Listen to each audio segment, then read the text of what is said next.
इस कार्यक्रम के प्रसारण पुण्यार्जक हैं Shri Kanwar Lal ji Mahavir Prasad ji Patni, RK marble group, Madanganj, Kishangarh, Rajasthan.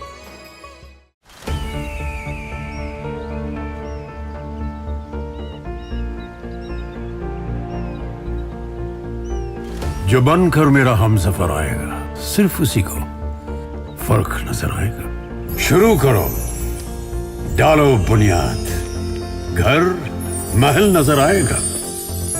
Wonder लाइए, वंडर अपनाइए, फर्क नजर आएगा।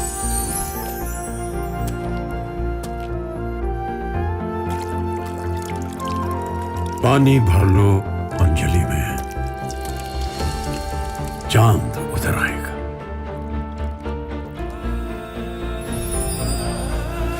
वंडर है ना, वंडर लाइए, फर्क नजर आएगा।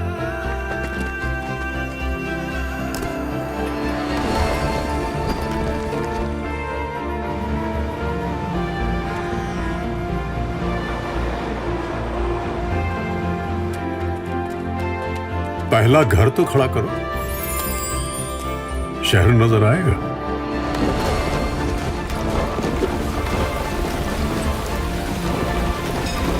साल बरस और सदी नहीं, एक युग गुजर जाएगा।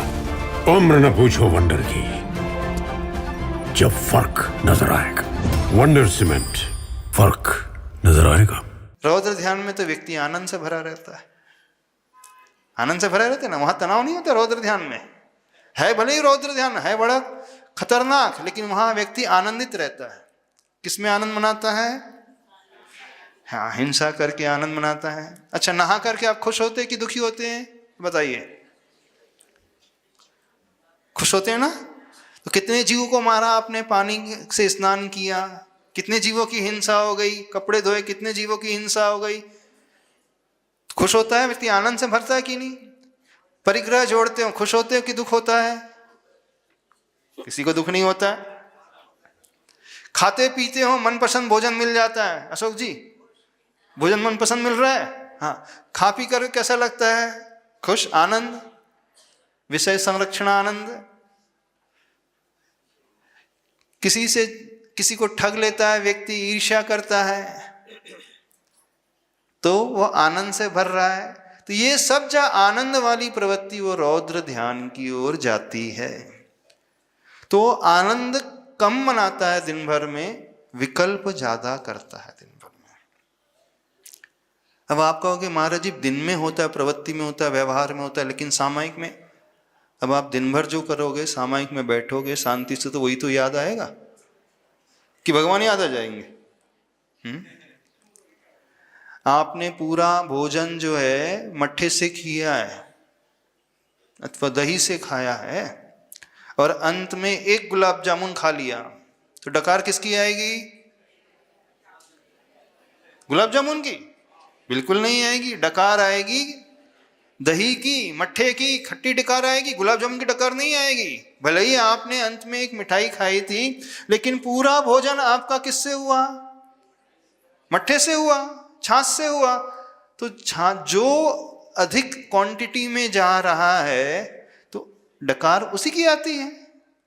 तो दिन भर जो व्यक्ति जिन विचारों को अपने मन में पैदा करते रहता है, वो जब शांति से बैठता है सामायिक करने के लिए, तो कौन सा याद आएगी? किसकी याद आएगी?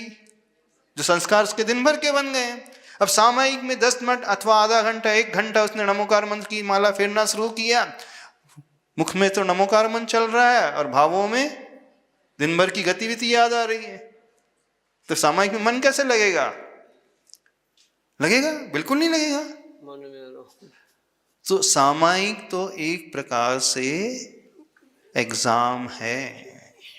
एग्जाम हॉल में जब वो स्टूडेंट जाता है तो ऐसा नहीं सिर्फ 3 घंटे के लिए देता है, उसके लिए प्रिपरेशन वो साल भर करता है, तब कहीं जाकर के पेपर अच्छा लिख पाता है।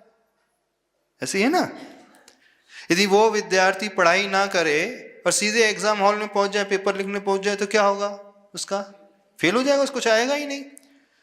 तो सामायिक एक प्रकार से पेपर है, और पेपर में पास वह व्यक्ति विद्यार्थी होता है जो पढ़ाई करता है।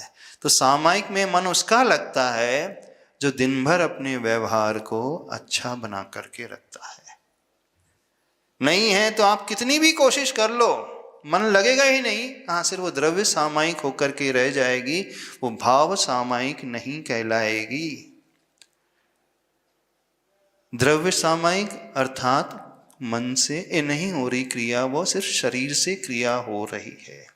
और भाव सामायिक जहाँ मन वचन और काय तीनों योग समायोजित होते हैं, व्यवस्थित होते हैं। तो यदि हम सामायिक का लाभ पाना चाहते हैं तो हमें क्या करना होगा? अपने दिन भर के व्यवहार को सुधारना होगा। अर्थात दिन भर हम आर्त ध्यान और रौद्र ध्यान की प्रवृत्ति से अपने आप को जब बचाना सीखेंगे, तब कहीं जाकर के सामायिक करने जब बैठेंगे तो उपयोग बहुत अच्छा लगता है। जो महान योगी होते हैं वो एक आसन में बैठ जाते हैं, तुरंत उनका ध्यान लगने लगता है, मन लग जाता है। क्यों? उनका मन नहीं भटकता। क्यों नहीं होता? क्यों नहीं भटकता?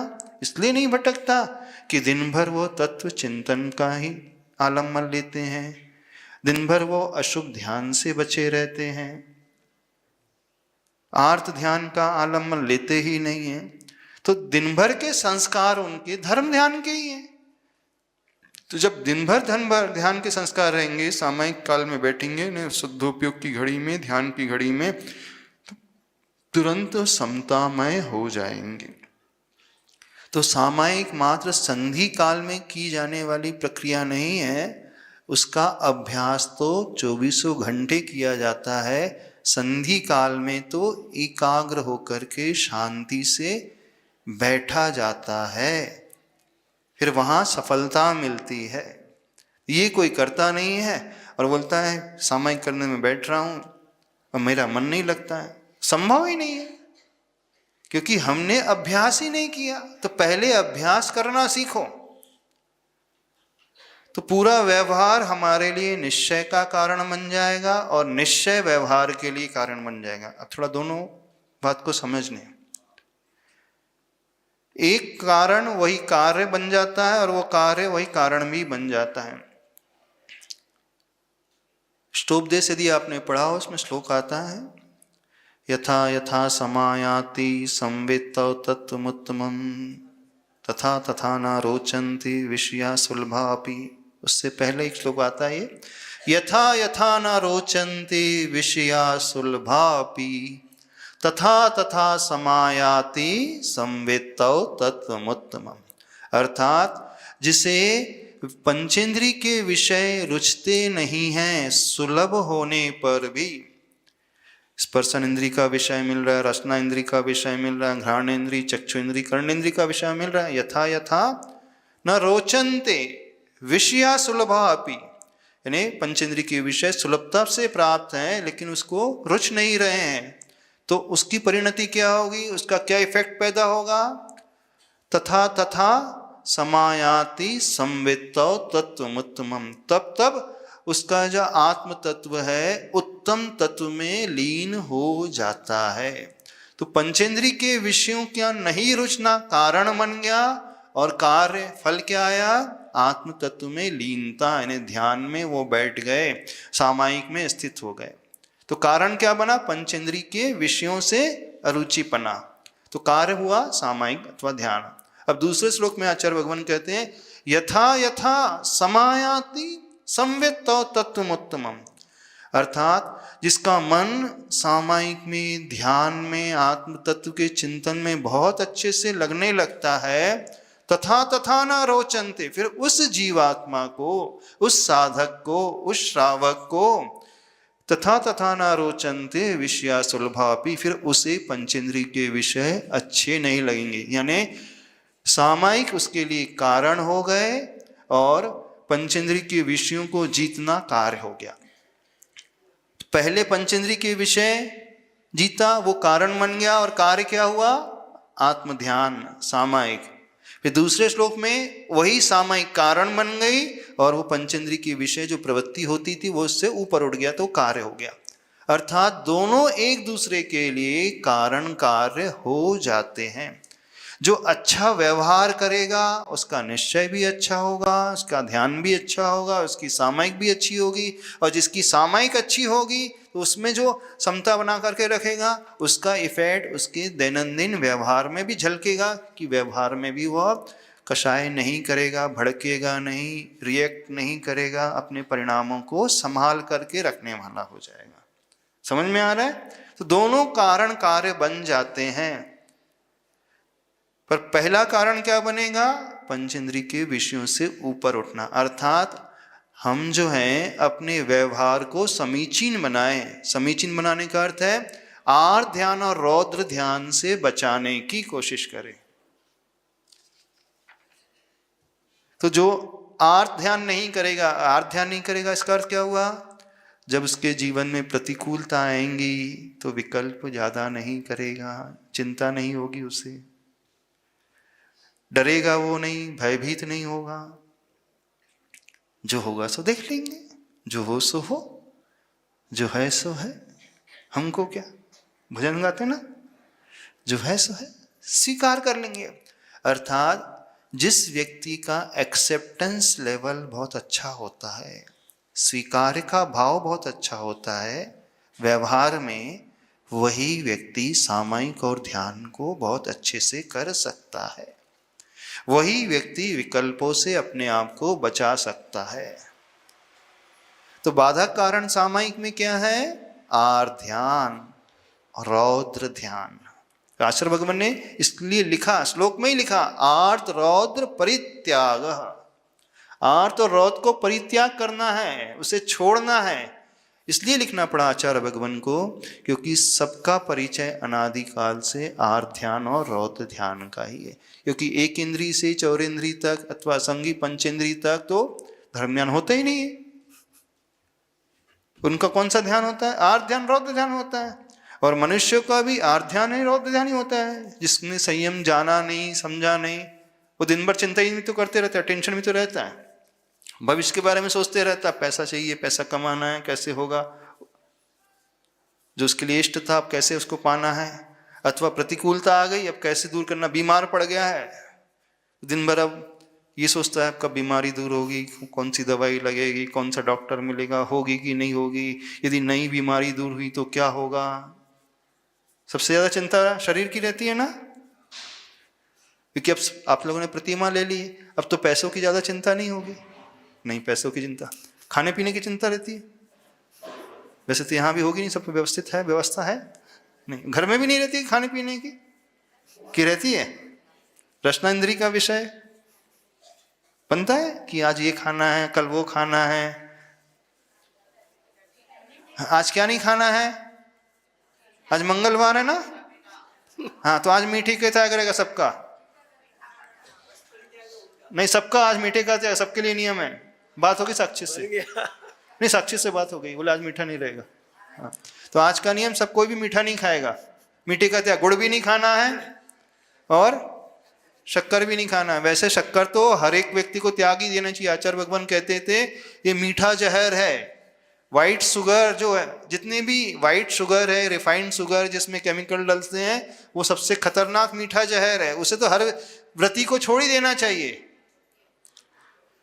गुड़ का सेवन करना चाहिए, गुड़ चल जाएगा, वो भी जो नेचुरल गुड़ होता है, शुद्ध गुड़ होता है, वो जो सफाई कर दी गई है उसमें से लालिमा निकाल दी गई, वो भी नहीं, सफेद गुड़ नहीं, जो लाल सा जो दिखने में अच्छा नहीं है ना, वो हेल्थ के लिए अच्छा होता है। जो दिखने में अच्छा होता है वो हेल्थ के लिए खराब होता है। शुद्ध कर दिया तो अच्छा होना चाहिए, नहीं, उसमें केमिकल डाल के इसको रिफाइन किया है, उसकी जो वो कलर निकाला गया है। तो जो जो दिखने में बहुत अच्छा होता है वो हेल्थ के लिए अनहेल्दी होता है, शरीर के लिए अनहेल्दी होता है। और जो दिखने में थोड़ा सा अलग प्रकार का होता है वो हेल्दी होता है। ये हो अपना कंसेप्ट बनाओ। हाँ, तो कितने श्रावक श्राविकाओं का शक्कर का त्याग है, व्हाइट शुगर, खांड आप ले सकते हैं, खांड ले सकते हैं, शक्कर नहीं लेना। खांड ही लेते हैं तो शुगर मिल से जो आती है ना, उससे बूरा बना करके लेते हैं, वो नहीं लेना। हाँ हाँ, खारक मुनक्के की छूट रहेगी, ठीक है। वैसे सही देखा जाए तो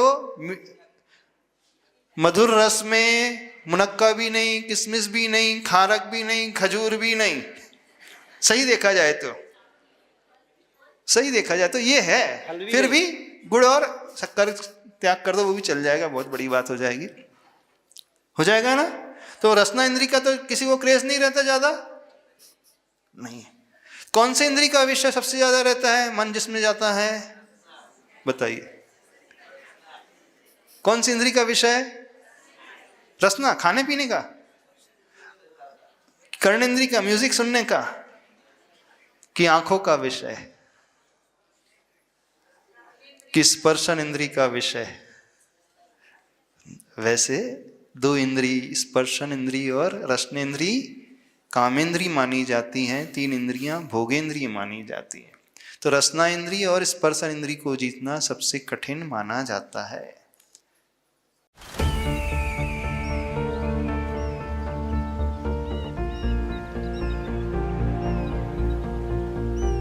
जो बनकर मेरा हमसफर आएगा, सिर्फ उसी को फर्क नजर आएगा। शुरू करो, डालो बुनियाद, घर महल नजर आएगा। वंडर लाइए, वंडर अपनाइए, फर्क नजर आएगा।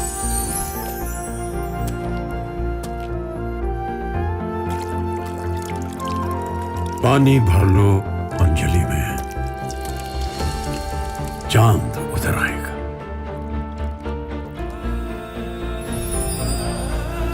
वंडर है ना, वंडर लाइए, फर्क नजर आएगा।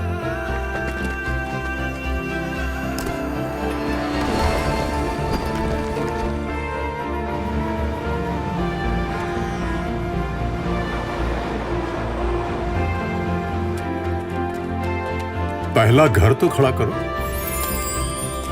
शहर नजर आएगा।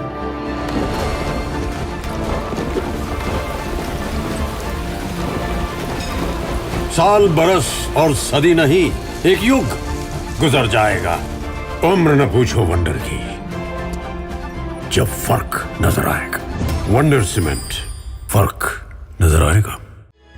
इस कार्यक्रम के प्रसारण पुण्यार्जक हैं श्री कंवर लाल जी महावीर प्रसाद जी पाटनी, आरगे मार्बल ग्रुप, मदनगंज, किशनगढ़, राजस्थान।